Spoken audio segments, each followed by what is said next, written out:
두 번째 주일을 맞이하여서 왕이 어디 계시냐라는 제목으로 말씀 함께 나누고자 합니다. 예수님이 탄생한 시기가 언제냐라고 할 때 지금으로부터 약 2000년 전이 되겠죠. 그런데 왜 하필 예수님이 그때 태어나실 수밖에 없었을까? 지금처럼 전 세계에 벌어지는 일들이 온라인으로 중계가 될 수 있고, 지금 우리 예배도 지구 반대편에 있는 다른 분들도 충분히 볼 수 있는 그런 환경이 다 조성이 되어 있는데, 이런 때 예수님께서 오셨다면 훨씬 더 효과적으로 복음이 증거되고 훨씬 더 의미 있게 예수 탄생의 소식을 함께 나눌 수 있지 않았을까? 예수 믿는 사람들이 훨씬 더 많아질 수 있지 않았을까? 이런 상상을 해보았습니다. 왜 예수님께서 요 때에 태어나시게 되었는가라고 하는 것을 우리가 좀 살펴봐야 될 것 같습니다. 예수님께서 태어나신 시기는 남유다가 멸망하고 나서 400년 뒤입니다. 그러니까 유다가 멸망하고 나서 약 400년 뒤에 예수님께서 탄생하시게 되었다는 것이죠. 주전 586년에 남유다가 멸망하게 되기 때문에 그로부터 약 400년 뒤에 예수님께서 오시게 됩니다. 성경에서 40이라고 하는 숫자는 연단받고 훈련받고 정화되는 시간입니다. 그래서 출애굽한 이스라엘 백성들이 40년간 광야 생활을 하게 되죠. 예수님도 공생애를 시작하시기 전에 40일간의 금식의 시간을 가지십니다. 40이라는 시간은 준비하고 변화되고 회개하고 새로워지는 시간. 게다가 열이라고 하는 숫자는 성경에서 가득함이라는 상징을 갖고 있습니다. 그래서 40 곱하기 10, 40이 10번 가득하게 되면 이제 준비가 된 것입니다. 이스라엘 백성들이 애굽 땅에 내려가서 400여 년간 노예 생활을 하게 되죠. 거기서 극심한 고통을 경험하게 됩니다. 노예 생활 400년을 통하여 이제 구원의 때를 갈망하는 마음으로 하나님 앞에 열심히 기도하였습니다. 그래서 하나님께서 모세를 보내셔서 구원의 역사를 이루어내시게 되는 것이죠. 예수님이 이 땅에 태어나신 시기도 남유다가 멸망한 지 400여 년쯤 지나서, 그러니까 이제 그 기다림의 때가 가득 차게 된 것입니다. 나라를 잃고 하나님을 경외하던 신앙을 벗어나서 우상 숭배와 죄악 때문에 나라가 다 멸망하여서, 나라가 멸망하고 끝이 아니고, 여러분, 남유다가 멸망된 나라는 바벨론입니다. 바벨론이라는 나라에 의해서 멸망이 됐는데, 바벨론이 멸망하고 페르시아가 다시 유대 땅을 지배하고, 페르시아가 약화되자 또 그리스가 지배하고, 그리스가 물러가자 다시 로마 제국이 지배하도록 아직 자유를 경험하고 있지 못한 상태, 영원한 이 노예 상태, 절망의 상태, 그 영원할 것 같은 그 절망의 상태 가운데 구원자 예수님이 아기 예수로 태어나시는 사건. 그래서 나라가 멸망한 지 400여 년 만에 예수님께서 태어나신 이것이 중요한 시간적인 의미를 가지고 있다라고 말할 수가 있겠습니다. 희망 없는 노예 생활을 이제 청산할 수 있는 기회가 도래하게 되었다는 것이죠. 오랜 기간 노예로서 주권을 빼앗기고 내 인생, 내 목숨, 내 소유가 내 것이 아닌 상태로 400여 년간을 지내고 이제 그 노예 생활을 청산할 기회를 주시기 위하여 예수님께서 이 땅에 태어나신 것입니다. 그래서 여러분, 구약의 말씀과 신약의 말씀은 동떨어져 있는 것이 아닙니다. 왜 따로 떨어져서 구약은 구약의 말씀, 신약은 신약의 말씀이 아니라 이것이 아주 유기적으로 연결되어져 있고 서로 관계를 맺고 있다는 것이죠. 구약에서 400여 년 만에 이스라엘 백성들이 노예 생활을 청산하게 된 출애굽 사건과 예수님이 이 패망한 나라 가운데 희망의 구원자로 태어나시게 되는 사건이 아주 잘 연결되는 사건이다라고 말할 수가 있습니다. 다만 구약의 출애굽 사건은 미완의 구원이죠. 가나안 땅에 들어갔지만 거기서 끊임없이 범죄하고 죄를 짓습니다. 오늘 우리 함께 읽은 말씀, 구약의 말씀 보게 되면 이렇게 기록되어져 있습니다. 8절, 내가 그들을 애굽에서 인도하여 낸 날부터 오늘까지 그들이 모든 행사로 나를 버리고 다른 신들을 섬김같이 내게도 그리하는도다. 하나님이 큰 이적과 기사로 이스라엘 백성들을 구원해 주셨는데 그들이 그 구원을 기회로 삼지 못하고 또 죄악으로 하나님의 구원을 완성되게 이루지 못하였다는 것이죠. 그러니까 이 출애굽의 구원은 완성 단계의 완전한 구원이 아니다 하는 것이죠. 다만 신약에서 예수님이 우리 가운데 오셔서 이제 이루실 구원, 십자가의 구원의 사건은 우리의 내면으로부터 삶과 인생과 모든 전 존재를 구원시키는 참된 구원자로 우리에게 오고 계시다, 이렇게 말할 수가 있습니다. 전사님, 그 불을 좀 켜주셔도 좋을 것 같아요. 예수님께서 우리를 구원하시기 위하여 아기 예수로 탄생하셨는데 오늘 마태복음 2장에는 그것과 관련된 기사 내용들이 기록되어져 있습니다. 그때에 예수님이 태어나실 때에 동방으로부터 박사들이 찾아왔다. 이 마태복음 2장 1절에서부터 12절 말씀은 다른 복음서에는 없는 말씀이에요. 누가복음에는 예수님을 첫 번째 아련한 사람들이 목자들로 나옵니다. 그래서 이 두 권의 책을 보면 도대체 누가 먼저 예수님의 탄생을 목격했는지는 알기가 어려워요. 아마 추측하기로는 목자들이 먼저 보고 이 동방 박사들이 경배하지 않았을까, 이렇게 추측할 수 있습니다. 어쨌든 마태복음에는 동방의 박사들이 아기 예수님의 탄생을 축하하러 왔다 하는 것이죠. 그런데 이 동방 박사들이 유대 땅에 와서 한 일들, 그게 지금 1절부터 쭉 기록되어 있어요. 이들이 한 행적을 보면 이들이 보통 사람들이 아닌 것을 알 수 있습니다. 영어 성경에는 wise man 이렇게 되어 있습니다. 그냥 박학다식한 지혜로운 사람, 그러니까 박사라는 표현이 맞죠.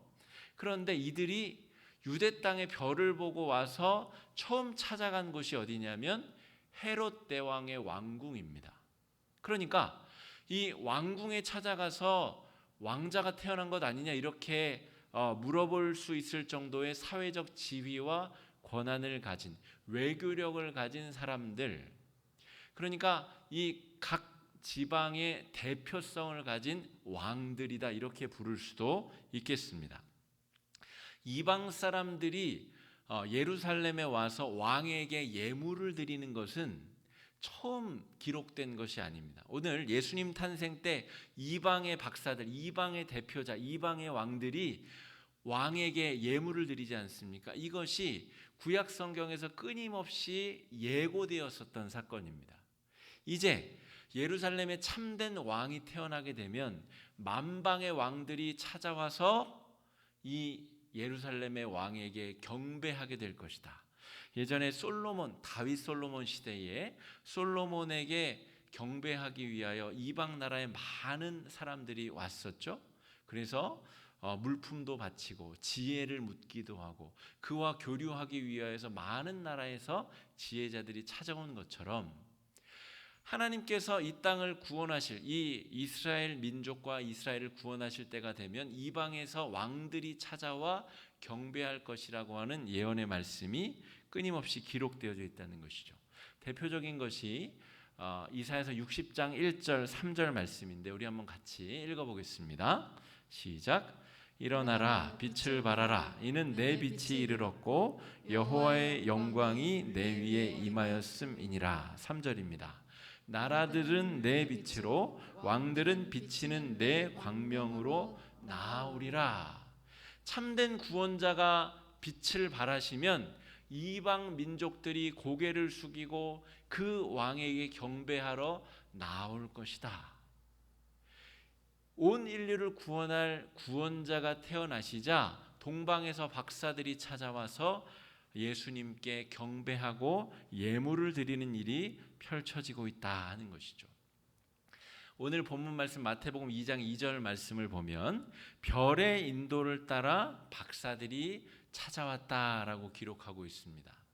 그러니까 이 박사들을 인도한 것은 어떤 인간적인 전령, 이 나라가 부강하여서 그 부강의 소식을 듣고 사람의 소문을 듣고 찾아온 것이 아니라 하나님의 특별한 인도하심에 따라서 이 하나님이 창조하신 이 1월 성신, 이 해와 달과 별들의 움직임을 바라보고 하나님의 지시하심을 따라서 동방의 박사들이 예수님의 탄생을 경배하러 왔다라고 하는 것이죠.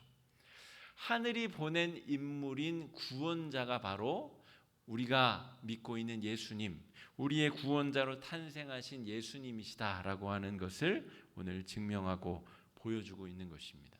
그래서 동방에서부터 찾아온 이 박사들이 아기 예수께 예물을 드립니다. 우리가 잘 알고 있는 대로 세 가지 예물을 예수님께 드립니다. 황금과 유향과 모략, 이 세 가지 예물을 예수님께 드리게 되는 것이죠. 황금은 왕을 상징하는 아주 중요한 상징물입니다. 진귀한 광석이기 때문에 왕의 존재를 상징하는 예물로 이 황금이 상징되었습니다. 유향이라고 하는 것은 여러분 유황하고는 좀 구분을 지으셔야 됩니다. 유황은 이 화약이나 이런 것의 소재로 쓰이는 것이 유황이잖아요.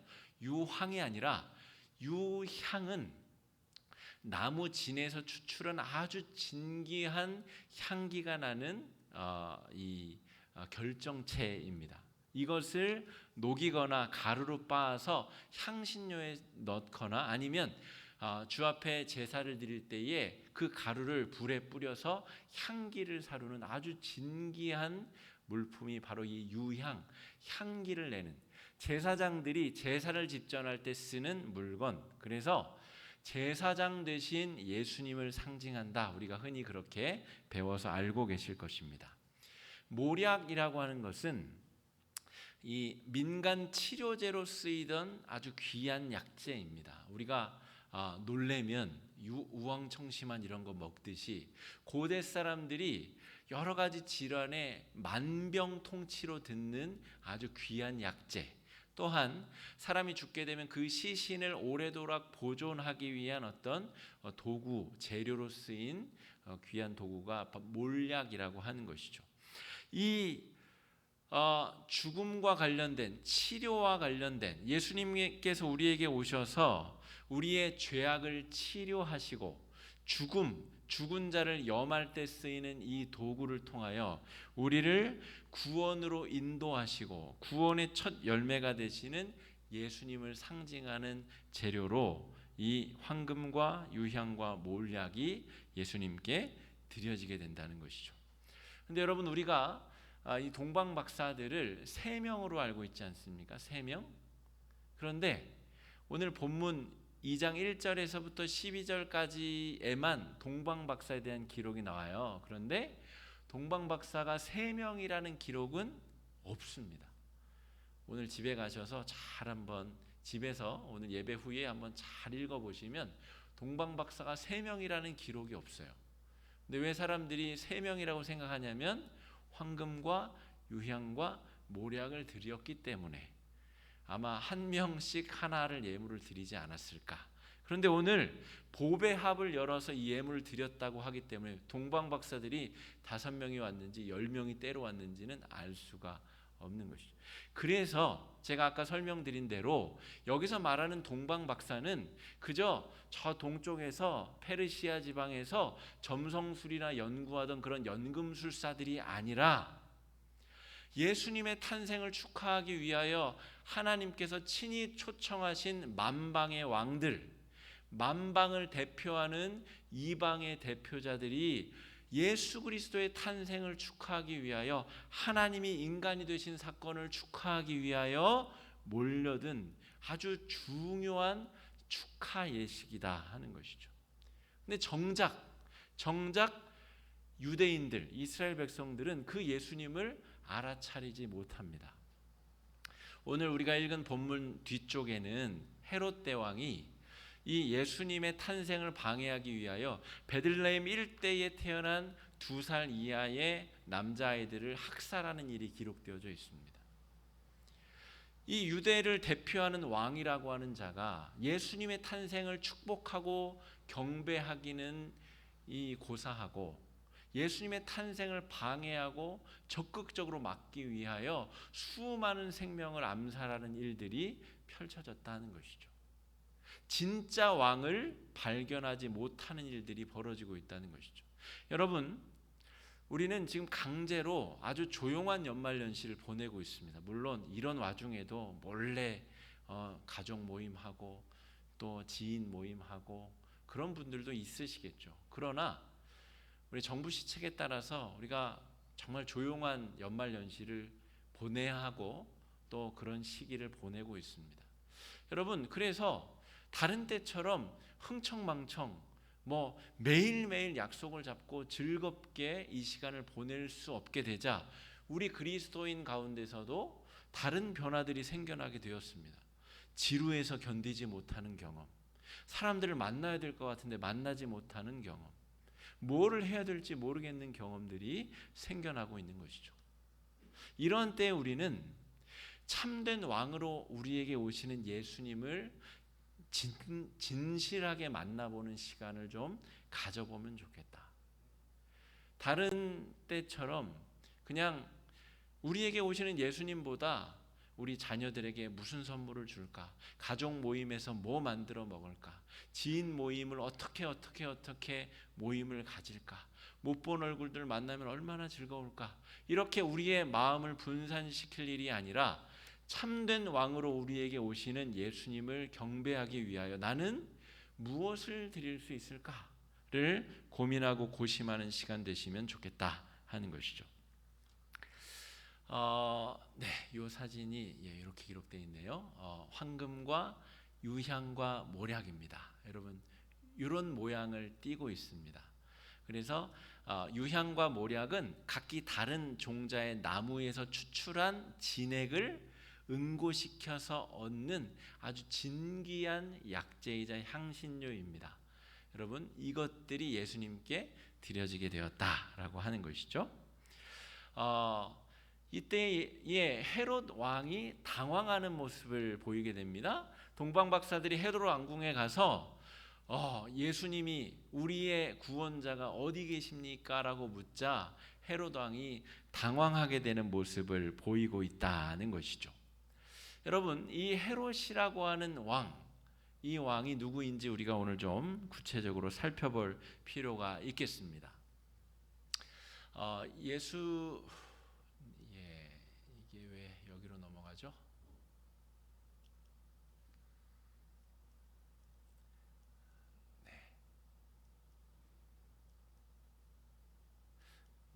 이게 뭔가 잘못됐는데 자막에 집중하지 마시고 말씀에 집중해 주시면 좋겠습니다. 이때는 천하를 호령하던 두 왕들이 있었습니다.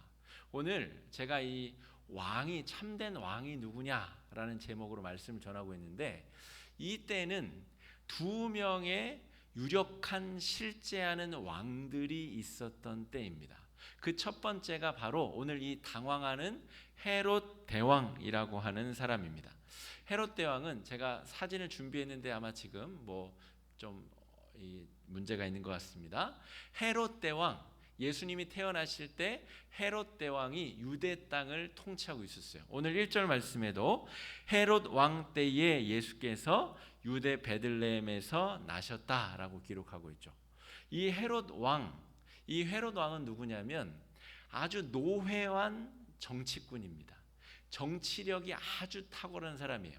이 사람의 아버지가 이 율리우스 카이사르와 아주 돈독한 관계에 있었어요. 그래서 클레오파트라라는 사람 아시죠? 그 사람이 애굽을 영향력을 미치고 있을 때에 로마 제국이 애굽 땅을 정벌하는데 헤롯 왕의 아버지가 아주 중요한 역할을 합니다. 그래서 그 아버지가 유대 땅을 다스릴 수 있는 분봉왕 자격을 카이사르로부터 얻어냅니다.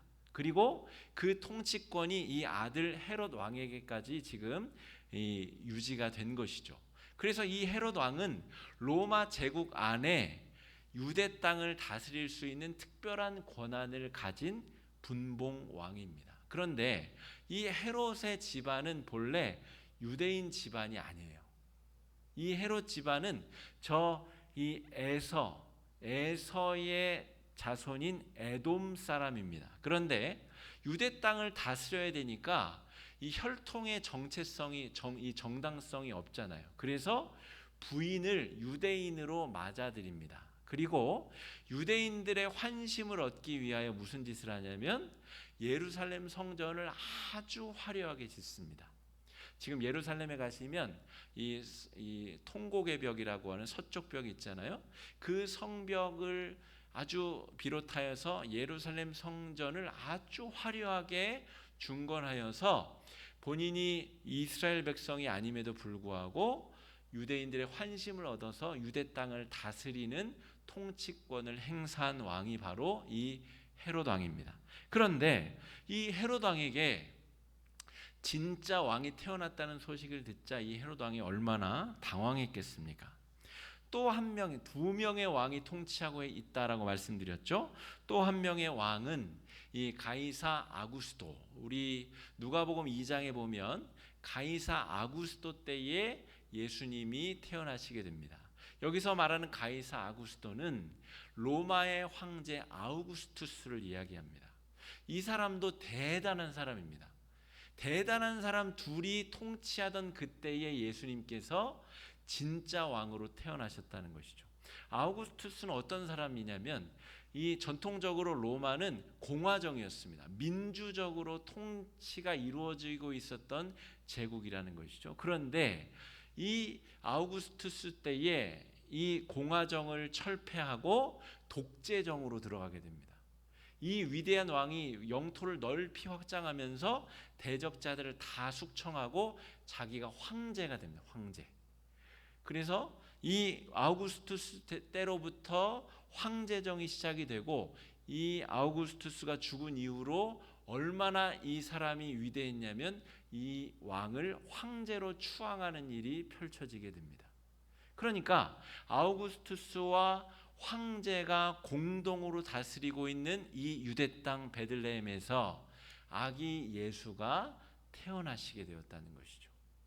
아기의 모습으로 아주 연약하고 초라한 모습이지만 참된 왕으로서 예수님이 태어나고 계시다 하는 것이죠. 여러분, 하늘의 왕이 아기의 모습으로 오늘 두 왕이 실효적으로 지배하고 있는 유대 땅에 참된 왕으로 태어나시고 있다 하는 것입니다. 여러분, 이런 놀라운 사건을 우리도 이 대림절 네 번째 주간에 함께 목도하고 함께 경험하면 좋겠습니다. 여러분, 우리가 살아가는 시대는 참으로 아이러니하게도 두 명의 황제가 아니라 더 많은 왕들의 통제를 우리는 받고 있습니다. 돈이, 또 많은 사람들의 영향력이, 불안과 공포가, 또 여러 사회 역동적인 역학관계 아래 우리들이 살아가고 있다는 것이죠. 그래서 우리가 원하지 않아도 그런 것들에 의하여서 우리의 삶이 좌지우지되고 흔들리는 경향성들을 많이 경험하게 됩니다. 여러분, 참된 왕을 잃어버린 채 엉뚱한 왕들의 통치를 받고 우리가 살아가고 있다는 것이죠. 아까 제가 설교 초두에 애굽 생활 400년, 그리고 나라를 잃은 지 400년 만에 참된 구원자 예수님께서 우리에게 오셨다라고 말씀드렸고, 그 400년이라는 시간은 희망이 없는 시대라고 말씀드렸습니다. 여러분, 우리도 세상 사람들처럼 희망이 없이 이 시대를 살아가고 있는 것은 아닌지 우리 스스로를 잘 돌아봐야 된다는 것이죠. 돈 없어. 이 내년에 어떤 일이 펼쳐질지 너무나 공포와 두려움 속에서 살아가야 돼. 이런 이 세상 사람들과 똑같은 방법으로 우리가 살아간다면 우리는 우리에게 다가오시는 예수님을 고대하고 있는 성도들은 아니다 하는 것이죠. 참된 왕으로 우리에게 오시고 계신 예수님, 그 예수님을 정말 우리는 만나고 있는가? 이 세상의 다른 왕들의 통치 아래 우리도 두려워하고 불안해하면서 이 연말연시를 지내고 있는 것은 아닌가? 우리 스스로가 잘 돌이켜 보면 좋겠습니다. 헤롯 대왕이 화려한 성전을 짓고 그 화려한 성전을 미끼로 유대인들의 마음을 얻어서 지금 가짜 왕의 통치를 행하고 있는 것이죠. 황제 아우구스투스는 그의 시대 때부터 팍스 로마나 로마의 평화 시대가 200년간 이루어지게 됩니다. 외세의 침입도 없고 그저 별일 없으면 평탄한 시기를 살아갈 수 있는 근거를 이 아우구스투스가 제공하고 있다는 것이죠. 여러분, 우리는 헤롯이 지은 화려한 성전에 눈이 현혹되어서 혹은 아우구스투스가 주는 그 평화에 매혹되어서 가짜 평화에 매혹되어서 참된 평화를 잃어버린 채 참된 구원자를 놓쳐버린 채 그렇게 살아가고 있는 것은 아닌지 잘 돌이켜봐야 된다는 것이죠. 사무엘상 8장 오늘 우리 함께 읽은 말씀에는 이스라엘 백성들이 사무엘에게 왕을 요구하는 장면입니다. 하나님, 이제 우리 하나님 필요 없고 우리도 이방 나라들처럼 왕을 세워주십시오. 그러자 하나님께서 그러도록 해줘라. 그들이 너 사무엘을 버린 것이 아니라 참된 왕인 나를 버린 것이다. 그래서 인간 왕이 너희들을 얼마나 골탕 먹일지 한번 경험하도록 내버려둬라. 하나님이 그렇게 허용해 주시고 계십니다. 여러분, 인간 왕이 우리를 잘 다스릴 것 같지만 눈에 보이는 물질이 눈에 보이는 그 무엇인가가 우리를 행복하게 만들 것 같지만 아기 예수, 우리의 구원자 예수님이 아니라면 우리에게 참된 평화를 줄 수 없다는 것을 잘 기억해야 됩니다. 구약 성경에서 말하는 평화는 샬롬이라고 부르는 그 평화는 하나님만이 주실 수 있는 것입니다. 하나님께로부터만이 받을 수 있는 평화를 성경은 참된 평화, 샬롬이라고 부른다는 것이죠. 그러므로 여러분, 내년 우리 시작되는 2021년 내년에도 몸이 아플 수도 있고 경제적 어려움이 지속될 수도 있고 어떤 젊은이들은 시험에 응시했다가 떨어질 수도 있습니다. 그러나 여러분, 그것들이 주는 평화는 참된 평화가 아니라는 것을 잘 기억하셔야 됩니다. 우리에게 아기 예수로 오셔서 우리에게 구원을 주시고 마음의 주인으로서 주시는 참된 평화를 주시는 예수님이 주시는 그 평화, 우리를 구원해 주시는 참된 구원자 왕 예수님이 주시는 평화를 통해 우리의 삶이 참된 평화를 누리고 맛볼 수 있게 되기를 주님의 이름으로 축복합니다. 사실 예수님은 이미 우리에게 오셨죠. 그러나 또 우리는 매해 대림절과 성탄절기를 맞이합니다. 이미 우리 안에 살아계신 성령님, 그 성령님을 믿으면서도 우리는 이 대림의 기간 성탄절을 통하여 다시 한번 그 의미를 되새기는 시간을 갖는 것이죠. 왜냐하면 우리는 인간인지라 또 까먹고 또 망각하고 세상이 우리를 겁주면 또 마음이 얼어붙는 연약한 존재들이기 때문에 그렇습니다. 여러분, 성탄절까지 닷새의 시간이 남았습니다.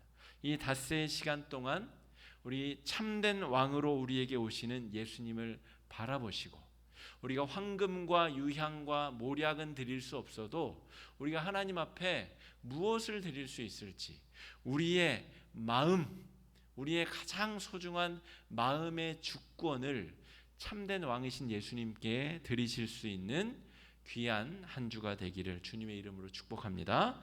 이 시간에 말씀 의지해서 함께 기도하시겠습니다. 기도하실 때에 주님, 우리를 다스리는 거짓 왕들의 이 지배 아래 우리가 노란하고 있지는 않습니까? 우리 마음을 빼앗기고 있지는 않습니까? 참된 왕이신 예수님의 통치 앞에 우리가 굴복하게 하여 주시옵시고, 우리의 마음과 삶과 인생의 주권을 참된 왕이신 예수님께 드릴 수 있길 위하여 이 시간에 함께 기도하며 나아가겠습니다. 기도하겠습니다. 사랑해